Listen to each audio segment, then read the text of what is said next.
I need what? Sorry. I'm Yeah. going.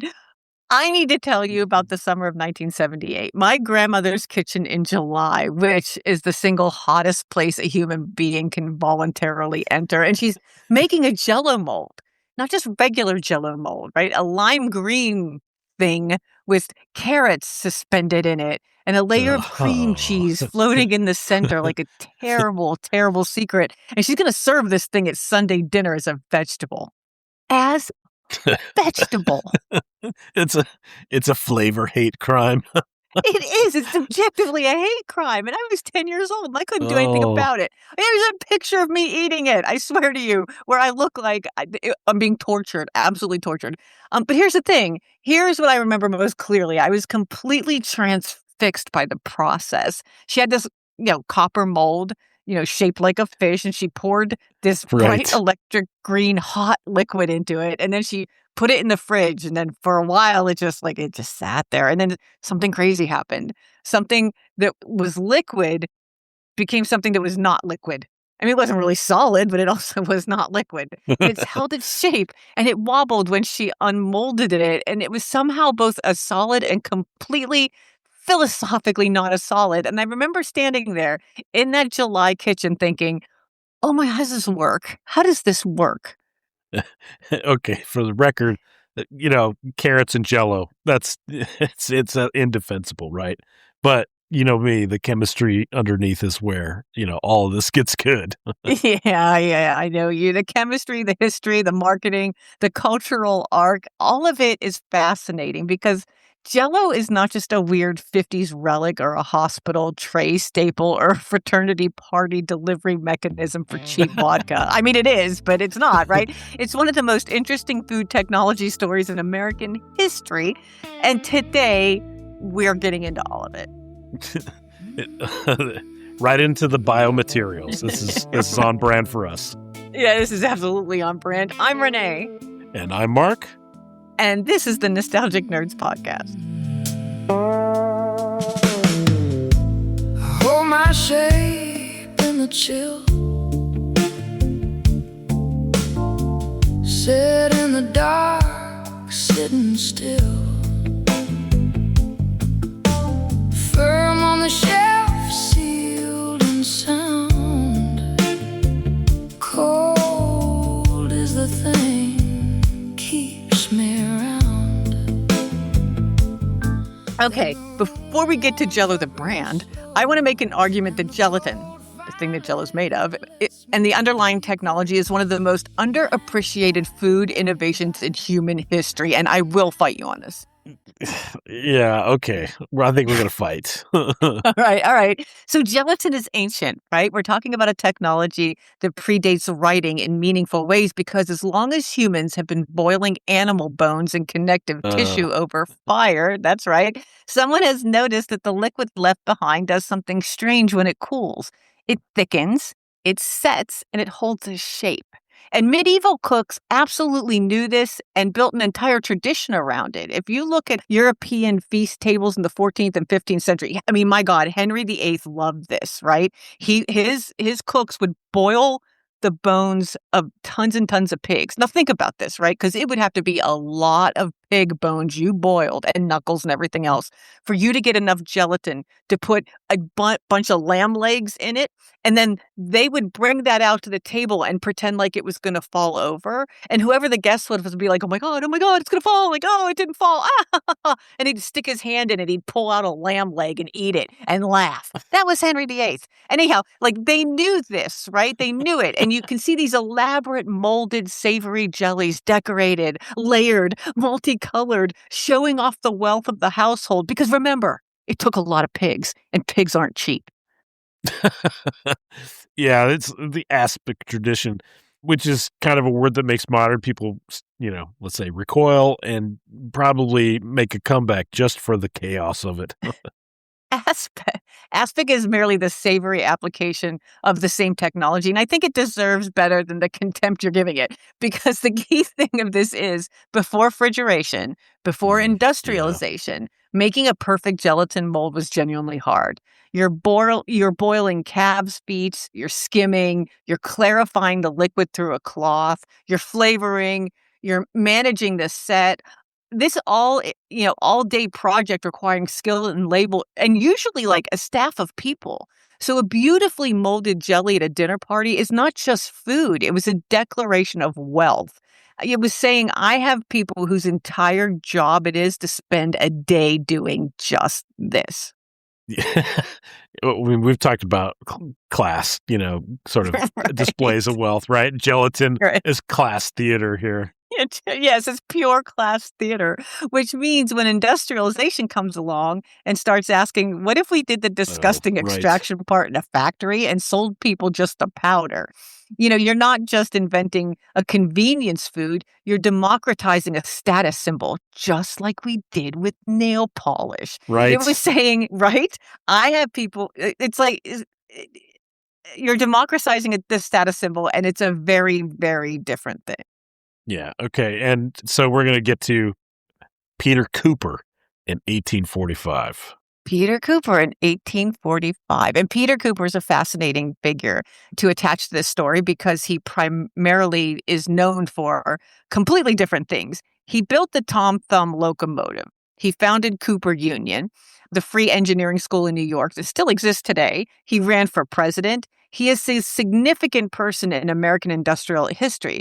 And also, as a kind of a footnote, he patents a method for producing powdered gelatin. Just powdered, processed, ready-to-use gelatin. No calves' feet required on the consumer end. Huh? I mean, that's... Yeah. The abstraction away from the biology, to turn it... Because everybody would know, right? That process. Well, right. I don't want to know where bacon comes from. I wouldn't want to know where this comes from either. I like abstracting away biology. It's a good thing, right? So he did that, which is exactly the right way to put it. You get all the functional properties without needing to understand or interact with where they come from. You didn't have to boil all the bones of a dead pig to get this, or a dead cow, right? And he has the patent and he essentially does nothing with it because he's busy with railroads and schools and politics, and it just sits there. And it doesn't sit there for a little while. It sits there for 50 years. Until Pearl B. Waite. Until Pearl B. Waite arrives in 1897 in Leroy, New York. And I'm going to spend a moment on the name Pearl B. Waite because it's generally remarkable name, and he deserves full credit for existing with it. Waite is a carpenter who is also dabbling in patent medicine, which in the 1890s is a very normal sign as business for a carpenter. I make cabinets and medicine. I mean, that makes sense in 1897. You needed to cover wagon to sell the medicine. I get it, right? He looks at Cooper's gelatin concept and adds fruit flavorings. And he and his wife, May, who are has better naming instincts than he does, she calls the result Jell-O. With the dash. With the dash. Jell-O. Yeah. So May Waite, names the Jell-O, and, of course, her contribution tends to get lost. Yeah, because it's a her. So May Waite names Jell-O. Yes, and we should say her name clearly without rushing it because she did something. She named an American institution. Anyway, Waite has this product, and he has absolutely no idea what to do with it, which is a very relatable situation for an inventor. And in 1899, 2 years after creating it, he sells the whole thing to his neighbor. Yeah, orator. I love the names, in this story, right? Yeah. Orator Woodward. Orator Francis Woodward, which alongside Pearl B. Waite makes the most wonderfully named business transaction in food history. The price is $450, which is the worst deal in American culinary history, I'll argue, with the possible exception of the guy who let Ray Krocter's hamburger stand at the McDonald's, right? Yeah. So Woodward almost immediately tries to resell it for $35. Woodward's tried to sell Jell-O for $35. So the valuation went $450 briefly, $35, and within a few years, $1 million a year in revenue. That is not a typical business trajectory. Yeah. So tell me what changed here. Well, what always changes, right? Right. Marketing Yeah. changed, which is actually what we're going to talk about next. All right. Go So for it. here is what I think of the great overlooked marketing stories in American business history. Woodward figures out something that most people in the 1900s don't understand yet, which is that what you don't sell is a product by explaining. You don't sell it by explaining what it is, right? Because if you had to sell Jell-O by explaining what it is, no one would buy it, right? That's right. You sell a product by showing people what their life looks like when they have it. Think about that. Like Steve Jobs understood a 1900 like understanding. Don't tell them what it is. Tell them how it's going to change their life. It's amazing. It reminds me of oat milk, you know? Right. Like Don't oats explain it. oats don't they're not it Milk. doesn't milk. They don't have mammary glands. What are you talking about? You can't milk an oat. So you don't explain what it is, you market it and you say it's oat milk, right? Right, Which right. yeah, but for Jell-O it's recipe booklets. Now think about this. Think about what an amazing like concept that is. I have something new. I don't want to tell you anything about it because if you knew how gross it was, you wouldn't buy it. But Yeah. I'm going to show you how to use it and I'm going to show you how to do it in a recipe booklet. He starts printing and distributing them for free in 1902, which is a genuinely radical thing to do with money at that moment in time. You're spending on content, to use it's a very modern Yeah. word, before anyone had a framework for that concept. And the booklets are not, here's how Jell-O works. They're beautifully illustrated documents full of elegant desserts and molded salads and party presentations. And Jell-O's just the vehicle. The emotional pitch is, you could set a table like this. You could be that kind of host. This is what your Sunday dinner looks like when you're the kind of person who has things together. I it's Yeah, I mean, it's a really cool concept, and you still get this a little bit with all the food packaging. Like, I can't think of too much food, processed food packaging that doesn't have a recipe on it. Like Velveeta, has Oh, yeah. recipes for Toll House cookies, and it's not Toll just House how to make a cookies. chocolate chip cookie, but it's Yeah. how to make 1,000 things with that semi-sweet yeah. chocolate. Yeah. Exactly. I mean, Yeah. they're still playing the Betty Crocker, right? I mean, all of that Yeah. stuff. Yeah. But it's like the iPhone playbook. Apple leads with the beautiful life. It's like, have you watched some of the modern, the modern events, the big events? It's the drone view sweeping across this beautiful Yeah. landscape and all this, right? And so there's a beautiful life, and then they tell you which tool makes it possible. Right. I've said this exact things at multiple dinner parties, and I'm glad we're now on record agreeing with me, right? Oh, The Jell-O yeah, well. recipe booklet of the 1902 iPhone box, right? Those are primarily selling a feeling, aspirational. Like Jell-O is aspirational. It's not gross. It's not meant to be in hospitals. It's aspirational. By 1906, Jell-O is doing $1 million a year in sales. In 1906 dollars, this is a product made of processed animal byproducts and artificial flavoring, and it's making $1 million. Can I tell you one other thing? That the advertising campaign was always little kids, the Jell-O children, right?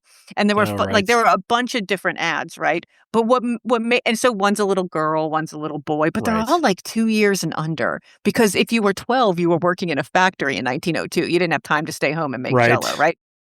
So it's easy. And some of the advertising would say easy enough for your 2-year-old to cook. And they're not wrong. It was just you boiled some water, threw this in and let it sit, right? Right. So but what was really, really crazy was one year around the holidays with those recipe books, it was all 5 kids together on one advertisement. It was literally like groundbreaking for advertising that these children became brand avatars, Huh. and those avatars were interacting with each other all on one page. That was actually something really, really crazy and amazing at the time.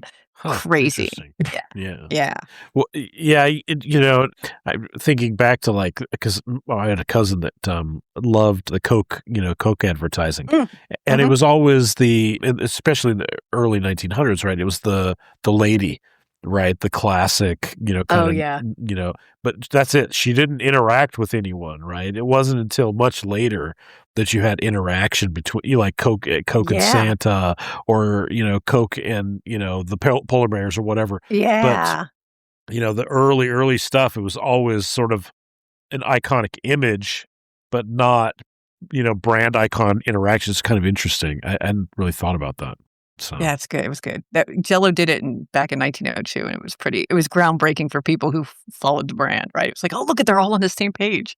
Oh, look, they're all talking to each other, and they're all well, two. like, I mean, is that, we should, because we do have some, a topic on advertising to go back to. I wonder if, I haven't read Yeah, that, we should. but Yeah, we like, should go back and update that script. Just do it again and say like watch how things changed, right? It's not just P.T. Barnum. yeah, Yeah, it's really there are these moments in advertising where the brand yeah, like how we think about brand completely changed. changes. And Yeah. that was one of them. So anyway, Yeah. so yeah, it's made of animal byproducts and artificial flavoring, but they made $1 million, Mark. $1 million in 1902.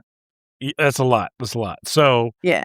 since you just mentioned animal byproducts and artificial flavoring, this is like the right moment to actually explain what's happening, chemistry, the molecular level, because I think the chemistry is part that makes, the rest of this, important. You know what? Do it. I want to hear it. Okay. All right.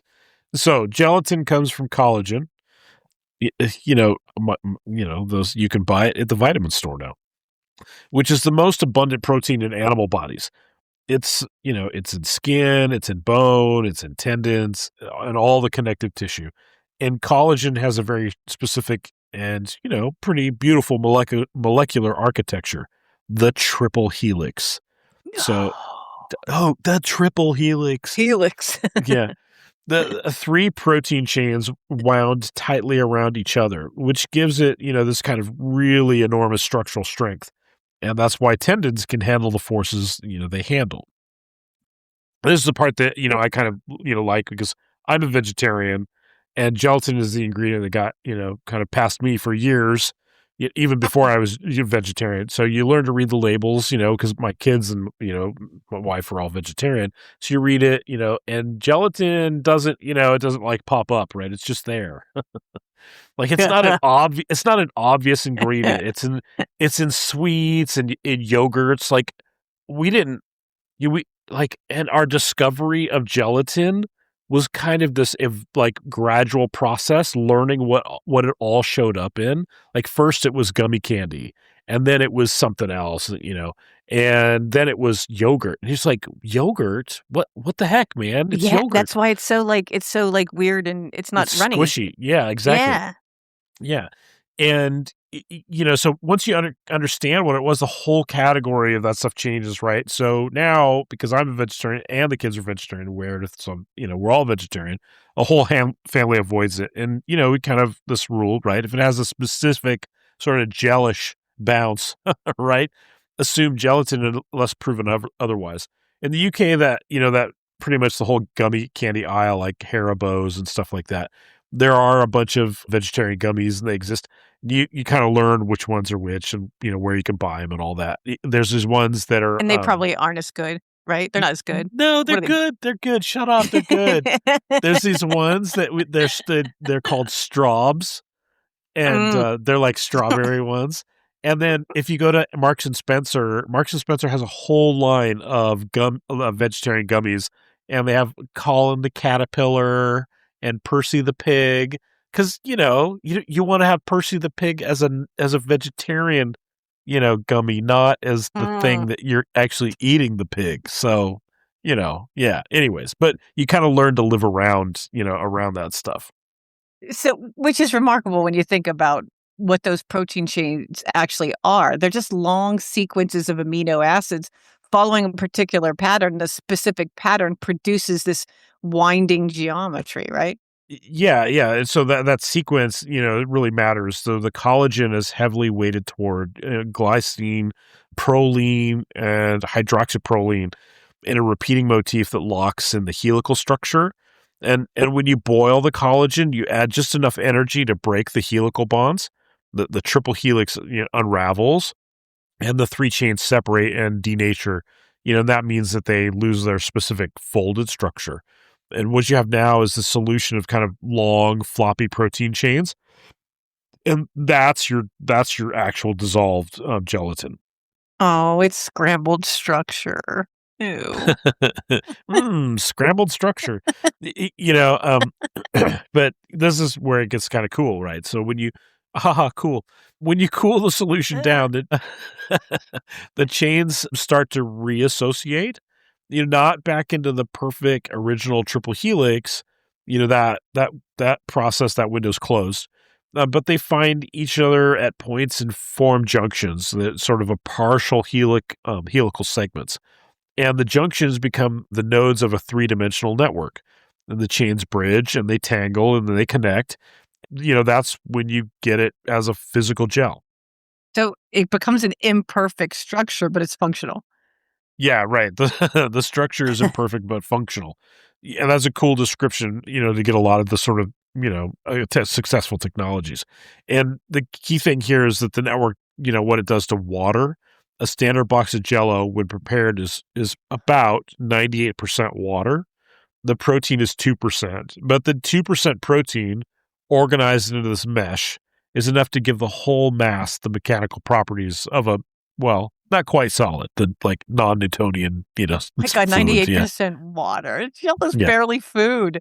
It's structurally organized flavor water, which, hang on, that's why you eat it while you're on a diet. Yeah, right? yeah. That's why they give it to you in the hospital. It's barely anything. It's just solid water, solid-ish water. Yeah. I mean, it's called a hydrogel. Like when I was in the Boy Scouts, like we would have that as our hot drink in the mornings, when we were hiking or whatever. Yeah, wow. I know. And then like what's even like worse is like, so you'd boil your water.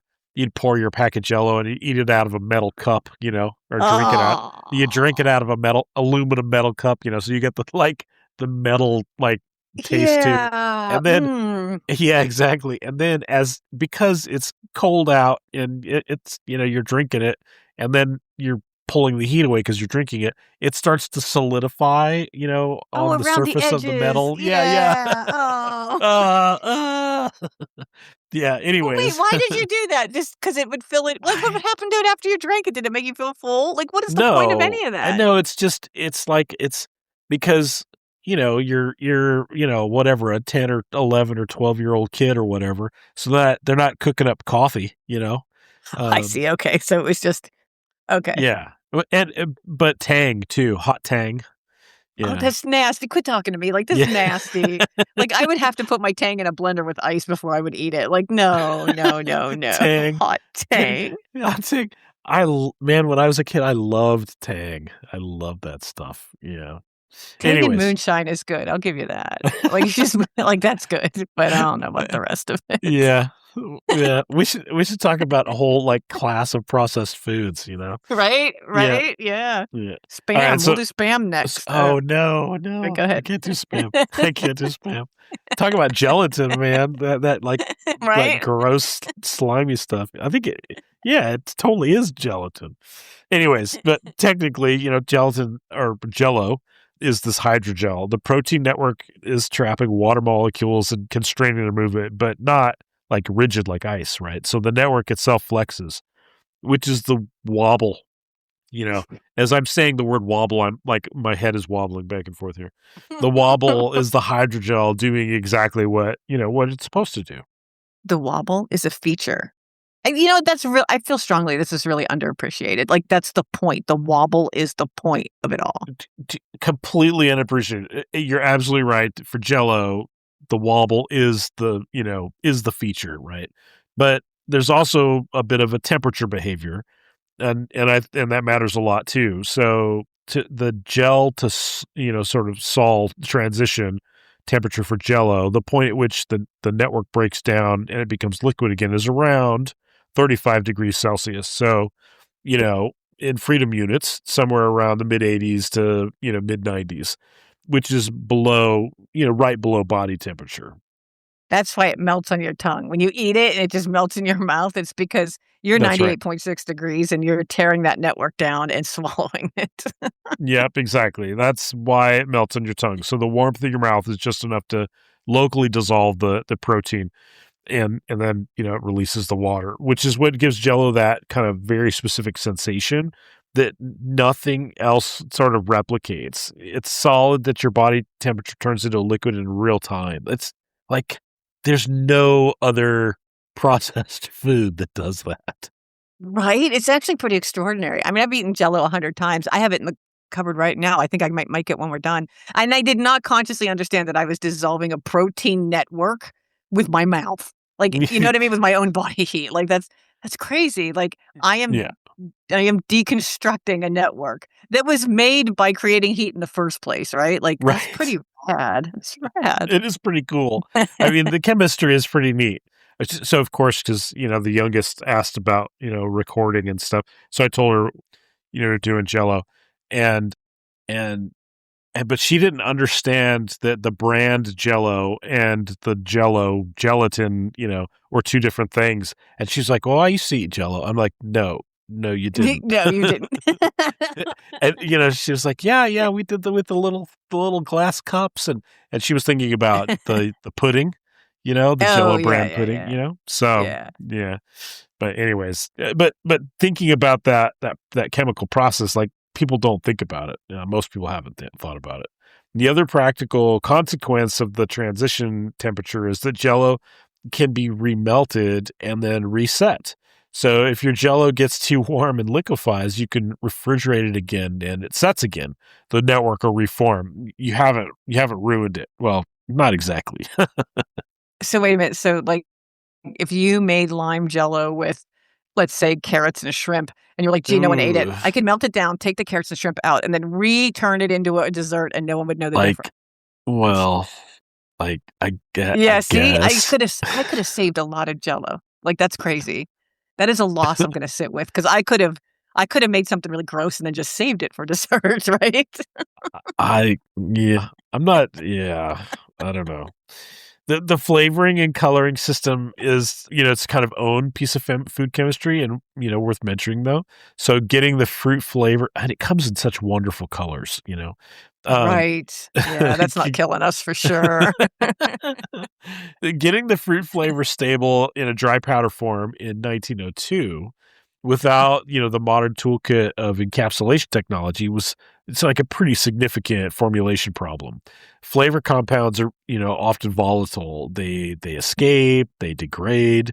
Getting them to survive the dry storage phase and then bloom correctly when you dissolve them in hot water, it's not a trivial task. And the color is doing the cognitive work that I think is genuinely Yeah. unappreciated, right? There is no strawberry in strawberry Jell-O, just so we're clear, right? There has never Unless been you put any them in. strawberry, unless you put them in. There has never been any strawberry in strawberry Jell-O, but that specific shade of red is doing enormous work in your brain before the food even reaches your mouth. The Yeah. color's communicating flavor in a medium where the flavor source is entirely absent. Right? The color is a promise. This is gonna taste like strawberry, and then you eat it, you're like, "Oh, strawberry. No. No." But yeah. What Yeah, if there you you're go. colorblind? It would all taste like gray Great. or blue. Yeah, I don't know. I don't know. Oh, I know people who are colorblind. I'll ask them later. I'll get Yeah. back to you on that one. Yeah. So the flavor color mapping in Jell-O is one of the sort of earliest and most successful examples of what food scientists now call sensory congruence engineering. Okay, number 1, like, food scientist, and then I know. sensory engineering. We're engineering food, which is a very technical way of saying tricking your brain into tasting things that aren't there. And you know what? I mean that as a compliment. I often teach my brain. I mean, I'm not a great cook, but Sam sometimes says, "Oh my gosh, this is so good." And I think it looks What is good, but it can't yeah. possibly taste that good, right? What does So, blue taste like, Renee? raspberry. Isn't that stupid? I know, it's so stupid. Blue raspberry. It's the dumbest flavor ever.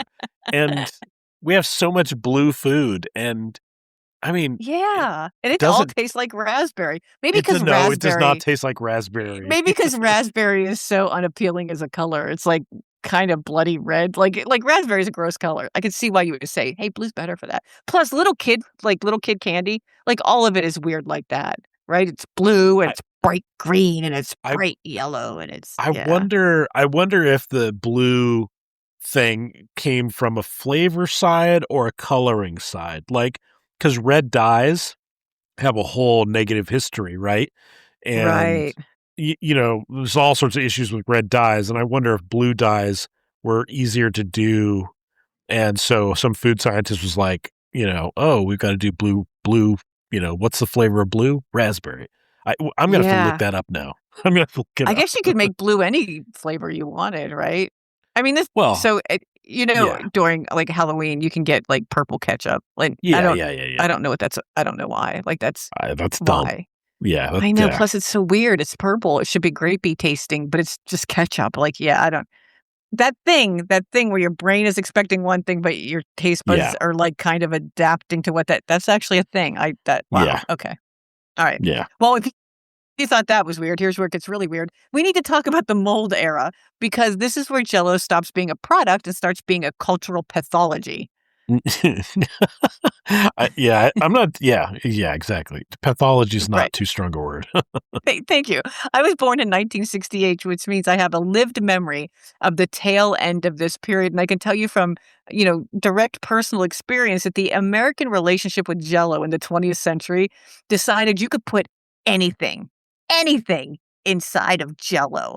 And the people listened to this person. I don't know, tuna fish and Jell-O, Oh no, cabbage and lime no. Jell-O served as a salad, cream Uh, cheese. Okay, first of all, in the 1940s, they did it to stretch the budget, right? Like yes. you didn't have a lot of money, right? So you would Yeah. mix gelatin in with your meat and you would say, it's meatloaf. And I'm using air quotes here because it's just a loaf of meat. But you didn't have enough to feed a family of four. You didn't have to feed two people, but to make it stretch, you would just suspend it in gelatin and then it would feed four. Okay. And then we went to war, came back, made a ton of money and thought, let's do that again. Like, I don't understand where that came from. Okay. In a lot of ways, I actually do. So here's the thing. Like, I'm gonna just explain it real quick. So as the kitchen modernized, right? We have like Yeah, dishwashers and we have ovens and we have like we're not cutting wood anymore. Like we have a modern kitchen, and the modern yeah. kitchen left mom to not have to do as much work. She doesn't have to bake her own bread anymore. She can buy it off a shelf. Like, there's a lot going on there. So if you used to as a homemaker do all that stuff to prove that you loved your family, what do you do in a modern environment? Well, you create ways to make things more complicated. And what better way to do that than to put shrimp in cherry Jell-O? Like, think about it, right? Like, my grandmother's carrot situation, this appeared on real dinner tables made by real people who otherwise, I don't know, they seemed to have good judgment until the Jell-O mold showed up. And now it was crazy. Yeah. Mm. I mean, yeah. Well, there's a cultural All right. explanation for this. you know, All right. So, but okay. So yeah, do it. Tell me. I'm ready. Tell yeah. me. All Tell right. me. So the post-war period through the 60s is when, processed food technology is arriving at, consumer scale simultaneously across a huge number of categories. Canned goods, frozen dinners, powdered drink mixes, artificial flavoring, freeze-dried food.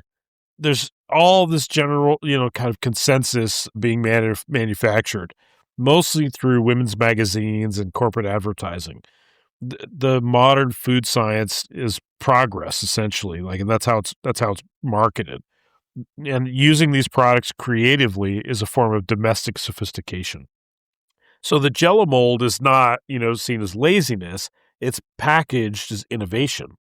That is so important, right? Here, three things come together, right? The modernization of the kitchen, the modernization of food technology, Yeah, and putting recipes into women's magazines. Like yeah, all those three things come together to do exactly what you said. It's yeah, innovation, right? It's aspirational. You're showing your dinner guests that you have mastered the tools of the modern kitchen, that yeah, you're not some 19th century person boiling your own thing for hours. You're a contemporary woman who has harnessed food technology. yeah, yeah. And Yeah. that the recipe thing, with it. it's a corporate advertising, Mhm. it's not it's not it's not like you remember when we had the kitschy, the business cards at cooking.com and we had, our favorite recipes on the back. That's cute, but like the recipes became marketing and Yep. advertising for the brands in the Yep. 60s. So, yeah. Yeah. Anyways, so Jell-O's parent company, which by the post-war period is General Foods, is spending heavily to make sure that the message lands. They're in women's magazines, they're sponsored cooking shows. What's her name? Julia Childs, right? Um, Right. they're commissioning recipes from home economists. The corporate content machine and the cultural aspiration machine are running together. And I want to push back on the easy, like, weren't people silly back then framing, because I think it's condescending and it misses the actual Yeah. story. Women putting tuna in Jell-O were not confused and they were not naive. They were operating inside a closed loop of manufactured taste where companies selling the product are also producing the publication telling them what good tastes like, right? It's not gullibility. It is a manipulated information environment, which, by the way, sounds just like TikTok. Like, if TikTok told you to do this, I bet you 1,000 people would Oh, go do yeah. it and then put it on TikTok, right? Oh, yeah. Yeah. I've seen some really stupid recipes on TikTok. Right? Thank you. People who dump, like, whole things out onto a grill and then just Oh, start cooking it. You're gosh. like, "Why? Oh, Ew, no. stop." Yeah. Yeah, Yeah. yeah. Some of that. Oh, no. Yeah. Manufacturing consent it's old, right? It ran through women's magazines long before it ran through a feed. And the technology of manufacturing consent is ancient and continuous, and Jell-O is just one particularly wobbly chapter of it, Yeah. really. Yeah, exactly. Jell-O is also positioned as a health food during this period. Ew. Which is one Right? Collagen, which is baby, you're getting a lot of it. okay, there you go. Maybe, yeah. Which is one of the more audacious moves in American food marketing history, right? They're genuine advertisements targeting it at people recovering from illness, at children, at the elderly. They claim is that gelatin is nutritious and easy to digest. Yeah, which is not entirely false, to be Yeah, charitable. I mean, it yeah, does have nutritional properties. It's a protein source in a hospital context for someone who can't eat solid food. It's genuinely appropriate. The yeah. problem is that when the health framing gets applied to lime cabbage molds at dinner parties, which are not serving and they're not serving any therapeutic function whatsoever, yet y'all were eating it like crazy. Yeah, Yeah. yeah. Yeah, the hospital context is, one part of Jell-O's history that I think sort of gets overlooked because it's not funny or weird. Jell-O's institute is Jell-O in institutional food settings, hospitals, schools, military cafeterias has been a practical solution to real problems for, over 100 years now. It's cheap, easily produced at scale, soft enough for people who've difficulty chewing or swallowing, relatively shelf stable in powder form. There's a version of Jell-O's history that, is kind of quietly useful in a way that the mold culture never was. The Jell-O that exists for people who need it is genuinely kind in a way that the Jell-O that exists to impress dinner guests is not. I think, you know what, I really think that distinction matters. Anytime I was sick, I would want Jell-O. Anytime I had dental work and I couldn't chew, I ate Jell-O, right? Like, so it does have a place in the world, right? Yeah. Yeah, it's got a place in the world, I guess. I mean, Well, not in your world. You won't yeah, eat not it, in my but world in anymore. but, in the world, I guess, maybe. Yeah. Yeah, sure. So, okay, let's talk about the corporate history of Jell-O Mm. because that's a whole other story and it's a little weird. Okay, it's weird as underselling it, but go ahead. Yeah, all right. So we already talked about the early days, right? $450 to Right. $35 right? So Jell-O gets folded into the Postum Cereal Company in 1925, which renames itself General Foods a few years later. So, okay, fine. Right? That's big company buys a popular brand. But then in 1985, Philip Morris, the cigarette company. This one, I just like Hey, come whenever on, now you, cut them a break. They were diversifying. Come on now. yes, You're I just know. I mean, that's the thing though, right? Is that Like, if you look at the tobacco history, I mean, I don't know. Like, I don't want to do an episode on smoking, right? Or cigarettes, Right? right? That's like, it's wrong. But I oh don't my know, dude. gosh. That story of Juul is one worth telling, but go ahead. Like Oh my gosh. vaping, that's a story Yes. worth Oh telling. It's my gosh. crazy. It Yeah. is crazy. But yeah, I'm not sure I could, I don't know. Anyways, but so Philip Morris, you're right. They're trying to diversify. They're trying to get away from, the evil tobacco, view. So they're a cigarette company. They acquired General Foods. So tobacco company now owns Jell-O, and that's in the 80s. A tobacco company owns Jell-O. Let that sink in. Like owns Jell-O. Go ahead. I know. Yeah. Okay. So, and then in 1988, Philip Morris also acquires Kraft. Okay. So Oh, another big, yeah. So now a tobacco company owns both Jell-O and a significant chunk wait of a American minute. food manufacturing. That's why Kraft macaroni and cheese is so addictive. I got it now. Yeah. I got it. Yeah. That's it. Nicotine? Yum. No. Yeah. Yes. No. It's Tobacco. not. No. Yeah, Tobacco. exactly. Yeah. General Foods and Kraft eventually merged into Kraft General Foods, and then later just Kraft Foods. And Jell-O goes along for all of that process. So getting passed between corporate entities, kind of like a piece of furniture that nobody quite knows what to do with, but everyone agrees is probably worth something. Oh, like that chair from the 60s no one will sit on. What this creates is a brand that's being managed rather than developed. You have an asset with enormous name recognition and nostalgic goodwill, and the corporate priority is to protect the equity, and not invest in it. The formula does not meaningfully change. The positioning does not meaningfully evolve. Your Jell-O is just coasting. It's sort of wobbling its way through the 80s. Oh, Yeah, nice. yeah. And then two things happen in the 90s that shake the brand out of its stasis. The Jell-O shot and Utah. Yes, the Jell-O shot in Utah. So let's start with the Jell-O shot first because it's genuinely an innovation story, and I will not hear otherwise. Someone with the exact attribution is disputed, so we don't know who exactly did it. Though, although there's apparently a claim that traced back to Tom Lehrer in the 50s. Yeah. So Tom Lehrer, the satirist, he reportedly developed something like it while working for the army. Whether the story holds up, that's debated, but that's, he claims this. And that would be the most Tom Lehrer's origin story, the most Tom Lehrer origin story imaginable. But regardless of the origin, the Jell-O shot is a mass cultural phenomenon. It is a 90s thing. I remember making it in the 90s for corporate parties, if I could just be fair. Like, be like, Renee, will you make the Jell-O shots? Like, I get you weirdos, I guess. And what it represents is is genuinely clever. You replace some of the water in your Jell-O prep with alcohol, and the protein network still forms. You got to get that right. Otherwise, it'll be too runny or it will be weird. Yeah. And you now have a portable, portion-controlled, festive, easily transported delivery system for liquor that also tastes like a fruit and is impossible to spill. Come on now, that was a good... And you put it in disposable little cups that look like shots, and they were called the Jell-O shot. Yeah. Yeah.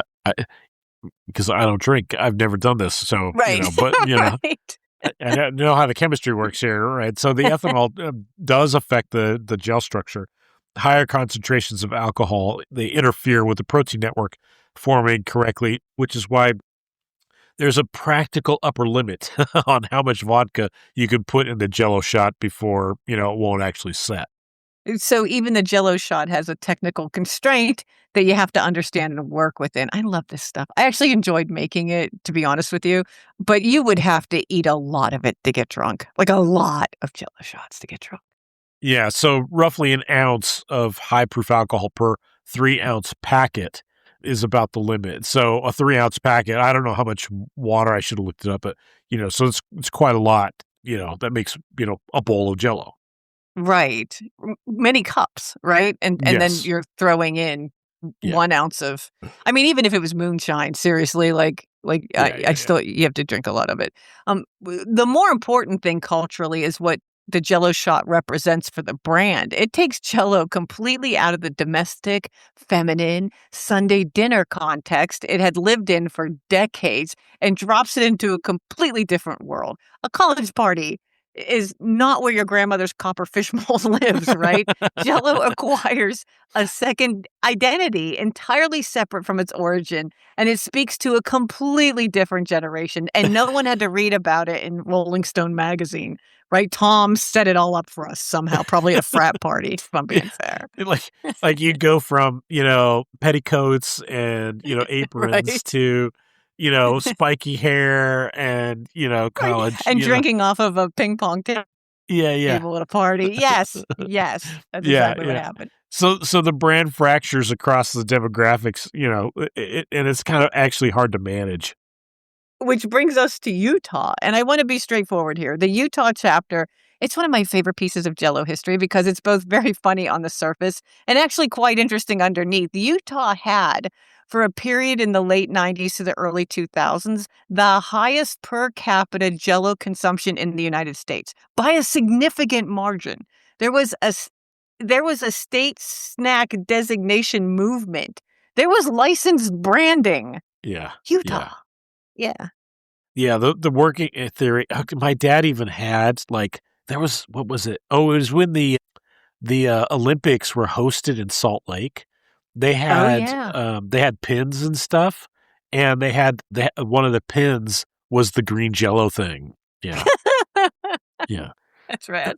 yeah. So the working theory, which seems well supported, is that in a heavily LDS community where potluck culture is central to social life, and alcohol is not part of the cultural vocabulary, Jell-O fits actually pretty well. It's inexpensive. It's festive. Yay. I mean, it's bright green and bright red. I mean, Yeah, how can it right? not be Yeah. festive, right? It's easy to make for large groups, and you can make it into a salad. You just throw something in, and now it's a salad. And it doesn't require any of the things that make, other party foods complicated in that context. So Jell-O becomes a community food, which is, when you think about it, exactly what food is supposed to do. Communities organize around food. The specific food here happens to be lime Jell-O with pretzels. Oh, right. Do you remember the cherry Jell-O with the pretzels and then the Cool Whip at the bottom and then the crushed pretzels at the bottom and it was layered? Oh, my God, yeah. And I mean, this was without any irony. This is a beautiful function for food to serve. It's really nice. I like it. Yeah, I don't know. Yeah. I'm not sure I ever did the pretzel thing. I don't remember that. Oh, it was good. You would crush the pretzels and put them in the bottom of the pan. And then you would put Cool Whip in.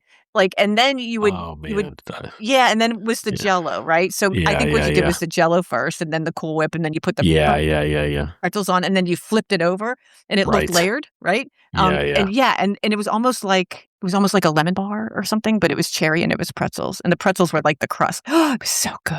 Because it was salty Now- and it was sweet and oh yeah, it was good. Now you're gonna make it. I am. I have pretzels I need to use. We I'm gonna do can't. it. We don't have Cool Whip here.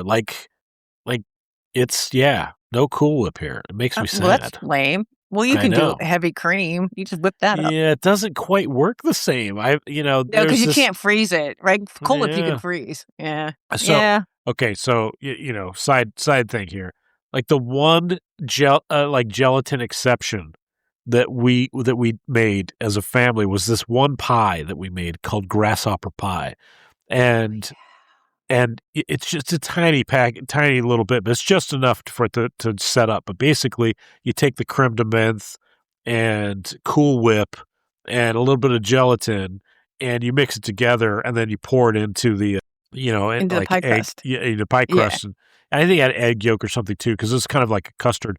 But then it sets up, and it's this grasshopper pie, and it's so amazing. And I can't make it because Cool Whip is the dairy kind of the product inside of that custard stuff, and yeah, you can't get Cool Whip here. It makes me sad. I can't believe it. You don't have Cool Whip there. You don't have ranch dressing. How do you live? How did the British live? Have you seen at the airports they've been putting the ranch in? Yeah. TSA's like, quit putting the ranch dressing in your carry-on. Put it in your check baggage. Check bags. We can't keep doing this. Yeah. Yeah, I know. I don't know. You know what? I don't miss ranch dressing. So, anyways, all right. Oh, So, I would, yeah. all right, let's come back to Jell-O in Utah, though. So Utah leans into this kind of completely, right? There are tourism references. There's merchandise. I told you about the little, Olympic pin. Jell-O achieved a regional identity marker status that, kind of very few processed foods, ever reach. Well, and then comes the Bill Cosby chapter, which we cannot skip, even though it's terrible, and which it's not funny. No, Yeah. we can't No, skip it, yeah. unfortunately. But no, we can't. Yeah. Yeah. it's not funny. So Cosby was the Jell-O spokesperson from 1974 through 2015, 41 years.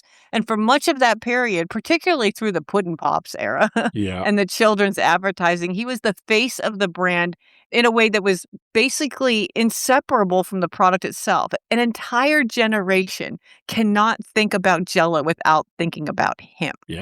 Yeah. I mean, that's, 74, that's like, Yeah. that's when I was born. So for the whole time of my life, and, then the connection goes from being the brand's sort of greatest asset to being something just, entirely different. Yeah, and when the full scope of what he had done became public, Jell-O had to very quietly and very quickly distance itself from the most famous cultural ambassador, and there was no good way to do it. You Yeah. can't unassociate 40 years of advertising. The brand has never fully recovered the cultural centrality it had before, which is, it's not the most important consequence of those revelations by an enormous distance, but it's a real part of that brand's history. And you know what? I feel like in this day and age, where brands are so quick to associate themselves with Yeah. influencers, they've Oh my gotten gosh. really good at walking away. Yeah. They've gotten really good at it. They've gotten really good at, no, it's not me. I don't know what you're talking about, right? So maybe they learned something from the Bill Cosby years at Jell-O. You just like really fast, you're like, no, we don't agree with that, and we fired him. Like, we're good Yeah. people here, right? Yeah. I mean, We learned from that. I can't think of like, Oh, Subway and Jared. That's the only other one you can think of where they were I don't so know.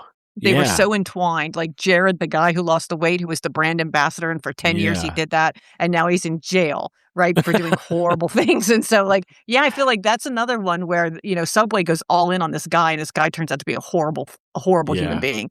And now they have to try to rebuild that brand without you thinking every single time, oh, remember Jared, right? Like, it's just, Yeah. it's tough. It's tough. Yeah. I can't think of anybody that's so associated with a brand, as Yeah.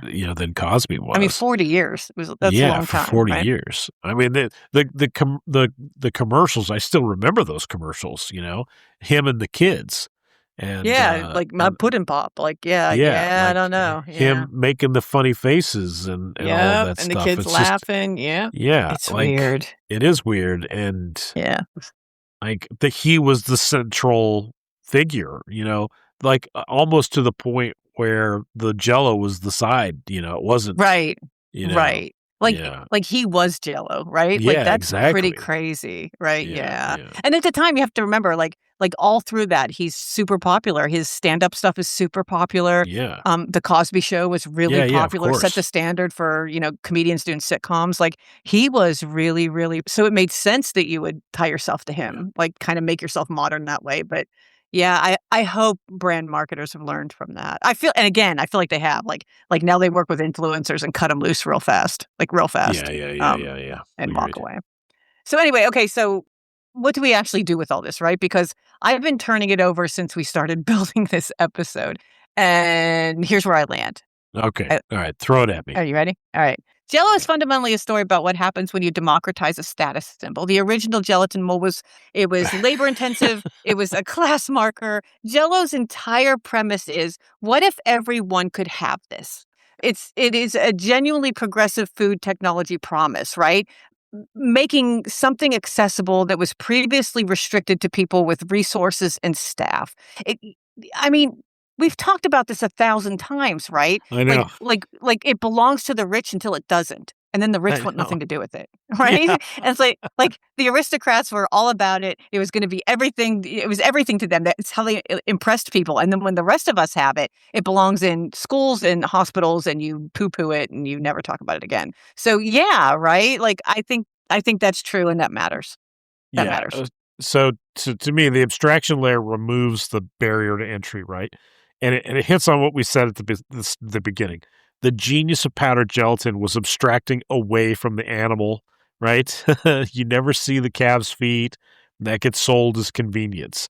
All of the process that, would have existed, that's all gone. And so when you're a vegetarian, you read the back of the packet and put the information, put that information back. The product is built so you don't think about where it came from. It works on me too. I just have to fight it at the till. But here's the thing, and this is something that I've been thinking about for a while. Once you've removed the labor, once you've removed the craft, you have to ask what was actually valuable. Was it the molded jelly, or was it the molded, what it represented, right? Which was time and skill and care. And if it was the latter, the powder in the box doesn't actually deliver that. It delivers the shape, but not the meaning. And maybe that's why in the 1960s, we get back to the idea that they should be big, things at dinner parties that you were trying to use to impress people, right? I mean, Yeah. Jell-O itself isn't all that great. What you do with Jell-O is pretty amazing, right? And it comes to represent things that little box of lime never was meant to. I mean, if it was meant to represent that, a 2-year-old wouldn't have been able to cook it, right? Back in 1902, right? Yeah. So yeah, it always becomes something bigger than it is, and the meaning isn't what it started out being ever, right?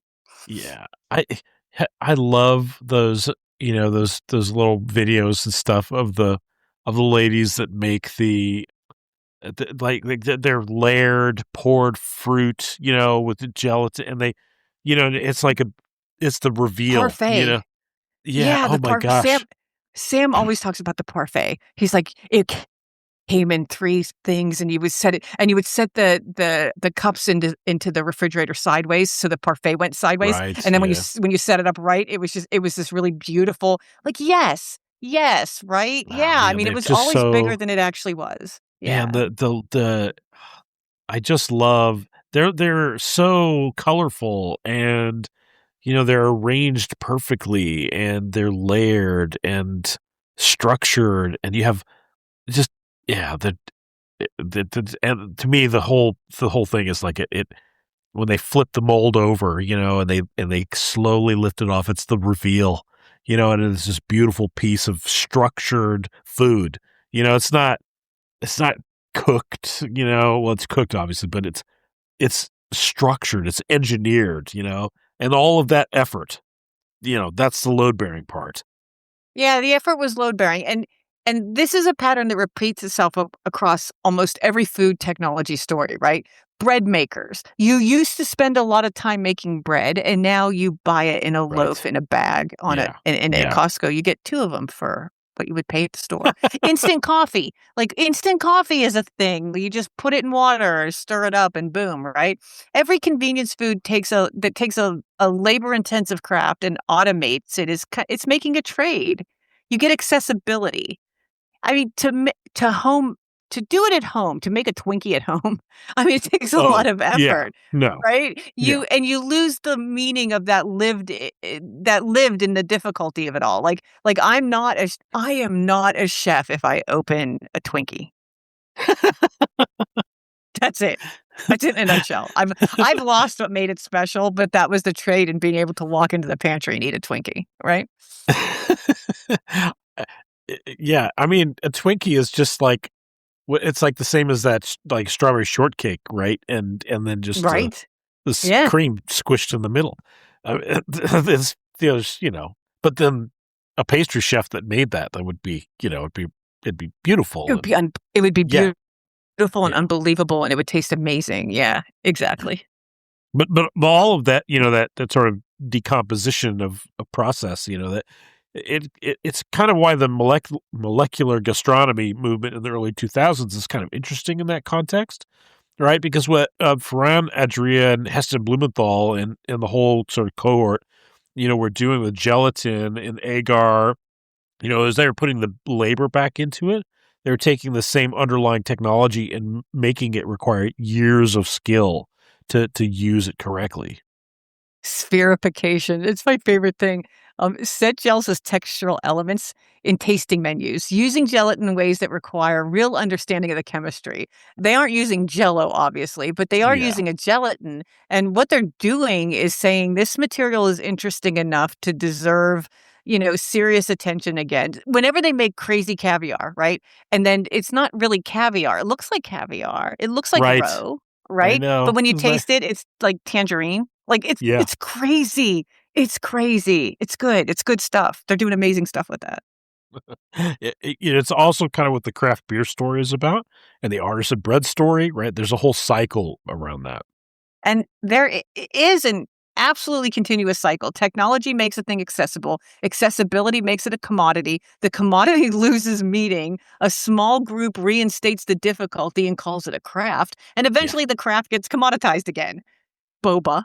We are going around continuously. Jell-O has been through multiple laps of all this. Boba.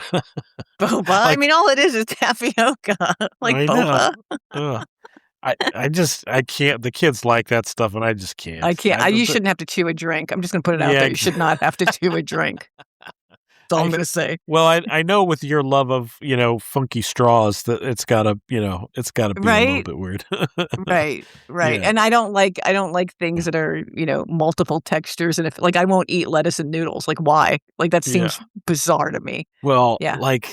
That's one of my problems with Jell-O. Like when people put weird stuff in it, it's. Oh, you it's just need it to be Jell-O. You don't want to chew it. Yeah. No, Okay, that's fair. Yeah. That's fair. Yeah. So from a material science perspective, that the hydrogel structure, it's still quite remarkable. We spent the last few decades building hydrogels intentionally for specific applications: contact lenses, drug delivery matrices, wound dressings, agricultural water retention gels. The same fundamental principle, a polymer or protein network organizing water into a material with specific mechanical properties. It shows up across all of those industries. And the food science version of it, the version that you could buy for, $1 or whatever, is structurally similar to materials that require sophisticated manufacturing processes in all of those other contexts. And the distance between a pantry staple and a biomedical material is shorter than a. Yeah, much shorter. And I think that's part of, what is interesting about Jell-O at the technical level. The chemistry underneath has not changed since 1897. What has changed is every single thing around it. The cultural container, the status, the associations, demographics, of who's eating it and why. The molecular architecture of a hydrogel it's constant, stays the same. The meaning we put on top of that is, completely in flux. True, the technology is stable, but the story keeps changing. Which, come on. If you listen to this podcast, we stumble onto this eventually on every single one of these episodes, right? The technology is stable, the story keeps changing, which might be the most interesting thing about it. The incredibly simple food chemistry, boiled bones reconfigured into a network, has been Aristocratic. I got it. An aristocratic luxury, a working class aspiration, a marker of domestic sophistication, a potluck staple, a party drug delivery system, a regional identity, a hospital food, and a biomaterials research inspiration. Dude, it is all the same thing. All of those containers are all the same. Yeah, not bad for a product that almost sold for $35. Orator Woodward almost let it go for $35. And instead, it became one of the most recognizable food brands in American history. If he had taken that deal, we would not be sitting here right now, which I find genuinely upsetting on a personal level. I mean, we did this whole episode because I loved the story of Jell-O. So thank you, Mr. Woodward, for not letting it go. Yeah. Yeah. The counterfactual where Jell-O sells for $35 and disappears is a world where the mold era maybe never happens. And in some ways that world is better. right? But in other ways, we lose the whole story. We lose the copperfish mold. We lose Utah. We lose the Jell-O shot. We lose whatever my grandmother thought she was doing with those carrots. I Oh, have no. complicated feelings about that. Yeah. Yeah, the carrots make the world more interesting, I Yeah, guess. maybe Yeah. not. I don't know. The carrots make the world more interesting, but I cannot believe I can't believe I just agreed to that sentence. No, okay, I'm gonna take it back. Carrots do not belong in Jell-O. Neither do No. shrimp. If I could just put that Come out on. there, like, don't Yeah. put shrimp in Or lime Jell-O. tuna. Oh my Or gosh. tuna. Any of Whoa. peas. They used to put peas in Peas? that stuff. As a matter of I fact, they know. used to have whole sections telling you which to put in first because some vegetables float and some actually sink. Yeah. And so, Yeah. like, the ones that sank would be at the top of your mold. So you would put certain No, it was crazy. I don't see what it like, why did we have to do that? We survived World War II and the Depression. Let's celebrate and not do that. Yeah. I'm Yeah. just gonna put You that know out what there. what's the thing that they put in I think it is a Utah thing. In the lime jellos, isn't it pineapple? They put the pineapple in the green Oh, jello? yeah. Well, you know what? See? Ambrosia salad was like canned peaches, canned pineapple, lime Oh Jell-O, and Cool gosh. Whip, right? And they would mix it all together and then eat it. Salad. Right? But they called it a fruit salad, which it was neither a salad nor fruit. I don't get any of Well, it, there to are be honest. peaches. I mean, And there's canned pineapple in it, so, like, yeah. maybe, I don't whew, Oh that's tough. gosh. Yeah, that's tough. Alright, so, at any rate, for me personally, what I keep coming back to is that moment in my grandmother's kitchen in 1978 when I was 10 years old, and I was watching liquid become a solid, and I didn't have any framework for understanding why that was happening. I just knew that something was happening. That kitchen was a place where things changed states, and I think that's where a lot of my interest in how things actually work. It's why I'm an analyst. It's where it all started. Not just food, but things broadly. That curiosity about the mechanism underneath. The Jell-O mold that I found embarrassing at the time was also, in a way I could not articulate then. It was the beginning of something. I'm not gonna say I have, Jell-O to thank for my career.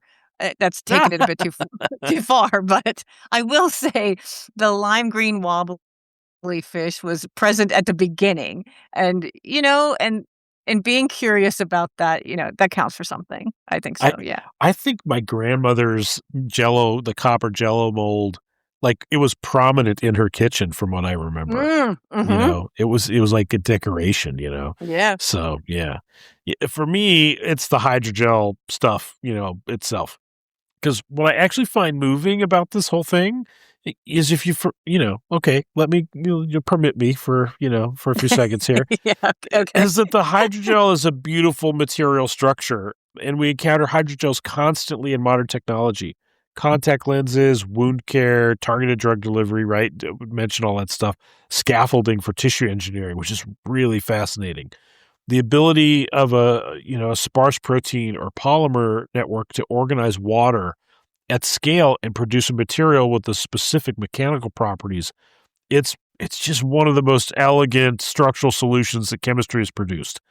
And the food version of it, the version that exists at the intersection of weird marketing, decisions and Victorian class anxiety and American consumer culture, is sitting in a supermarket next to the pudding Yeah, cups, for a yeah. $1.30. And the gap between profound material science and a grocery aisle, novelty, is smaller than it should be. And I find that kind of just, it's really wonderful. We walk past this extraordinary chemistry every day without knowing it. And the grocery store is filled with this stuff. Jell-O is just one place where the extraordinary chemistry also happens to taste like, well, not exactly like strawberries, but something like strawberries. Oh, that's the most you've ever said during a closing reflection, and it was completely worth it, so thank you. Well, you got feelings about hydrogel. Hey, you're allowed to have feelings about hydrogel. I have feelings about the carrot mold, which is, different but equally valid, I think. All right, everyone, that's Nostalgic Nerds for this week. We started with boiled animal byproducts, went Mm. through Victorian class anxiety, mid-century domestic ideology, corporate tobacco conglomeration, Utah, and finish at the cutting edge of biomedical material science, which is, we feel, a complete journey. We've done it all. Yeah, we covered a lot of ground for something that is 98% water. Yeah, 98% water and 100% American cultural artifact. As always, if you have strong opinions about any of this, including and especially about savory Jell-O, like what did you put in your Jell-O Oh, when you were a kid? We want to hear them. We won't change our minds, but we want to understand you for real. yeah, understanding is, different from agreeing. We do it all the time. I hardly ever agree with you, but I understand, right? Understanding is different from agreeing, and we are committed to both. If this episode made you feel something about gelatin or about your grandmother's kitchen or about how American food culture was manufactured for you without your consent, tell someone or tell us, or just sit quietly with the knowledge that your body temperature is enough to dissolve a protein network and that is happening every time you eat Jell-O, and it's beautiful. Yeah, okay. So until next time. Until next time, don't put anything in lime Jell-O that you wouldn't want to find there. You're doing it. So just seriously, just stop it. Just stop it. Yeah, stop. Okay. Oh, shout out to Bruce. Oh, right. So Bruce reached out to me over LinkedIn to say he was a listener in, guess where? Australia. Bruce. Hi, Bruce. Thanks for listening in Australia. If you are in Australia and listening, find us on LinkedIn and tell us about it. You guys are by far the biggest listeners we have, and you really like the music for some reason. So thank you. Thank you, Australia, and reach out and give us a shout. We love hearing from you guys. So thanks, Bruce. Great hearing from you. All right. Thank you, Bruce. Bruce. Thanks, Marc. Thanks. Sealed and sound, cold is the thing keeps me around. Then the room warms up real slow, and the cold finally lets me go. 95, just 95. That's when I come alive. Keep me cold and I keep my shape. When it's warm, I just escape.